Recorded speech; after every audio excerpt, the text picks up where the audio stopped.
किसी मुनासिब वक्त पर चलेंगे जरूर। जरूर आएगा, इंतजार करूंगा।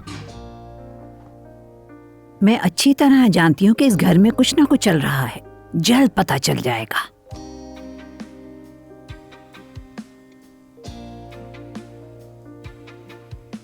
अरे दादी जान, हम आपसे क्या छुपा सकते हैं?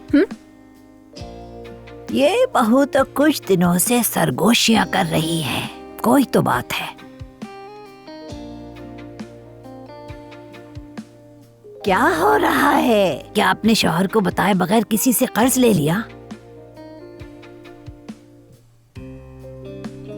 या फिर अंदर ही अंदर कोई गुरोह बना रही हो? अम्मी वाकई आपसे डर लगता है। कहाँ से ढूंढ लाती हैं ये बातें? जुमाना नजर नहीं आ रही। जुमाना सामान लेते हुए आएगी। सामान किसी और से मंगवा लेते। क्यों सामान किसी और से मंगवा लेते? वो भी घर की मुलाजमा है, क्यों ना मंगाए उससे?